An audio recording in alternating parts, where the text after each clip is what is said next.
Yes, YouTube, so I'm back again. It's been a while, as per usual. Happy New Year and all the rest of it. And today's video is going to be about the things that I believe you need to consider before you start taking Prozac or SSRI, antidepressant, etc. Before we get into it, please remember, I am not a healthcare professional expert. I'm only talking from my experience. So, you know, the general theme that's been in a couple of my videos is that even though they are very helpful and they do solve the problem short term, I don't believe they get to the root of the issue. I believe they're a quick fix.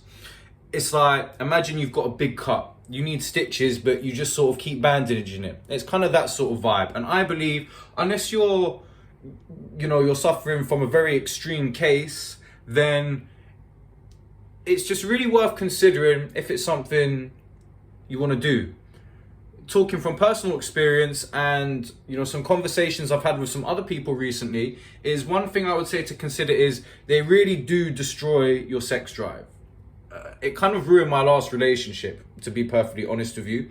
And I've been completely off them for over a year now. And yeah, I've had ups and downs, especially it's been the pandemic. But overall, I feel pretty good. But there's this book I read recently by a guy called James Nestor called Breath. I don't know if this is going to come out backwards or not in the video, but it's a really good book. I really recommend it. It's just basically about the power of the breath. And I'm just going to read you a little bit from it by this clinical neuropsychologist, I believe he is. I might have butchered that. And his name is Justin Feinstein, and this is in reference to taking antidepressants or a pill of some sort to help you deal with anxiety or depression. So I quote, "As a psychologist, I think, what are my options? What is the best treatment for these patients?" Feinstein says.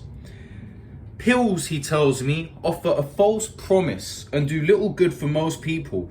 Anxiety disorders and depression are the most common mental illnesses in the United States, and about half of us will suffer from one or the other in our lifetime. To help cope, 13% of us over the age of 12 will use antidepressants. Most often selective serotonin reuptake inhibitors, also known as SSRIs, which is what I took. These drugs have been lifesavers for millions, especially those with severe depression and other serious conditions, but less than half the patients who take them get any benefits. I keep asking myself," says Feinstein, "is this the best we can do?" Feinstein had explored various non-pharmaceutical therapies. He'd spent a decade learning and teaching mindfulness meditation. A wealth of scientific research shows that meditation can change the structure and function of critical areas of the brain, help relieve anxieties, and boost focus and compassion.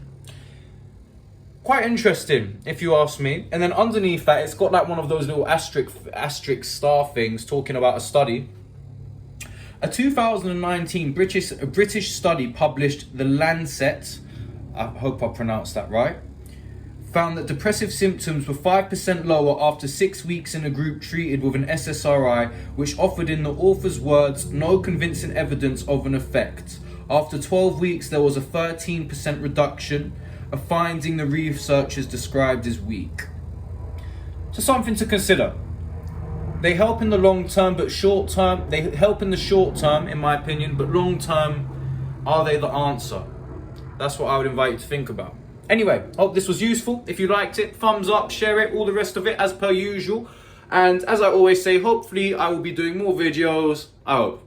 Anyway, wherever you are, have a great day. Hope the new year's been good for you. Peace.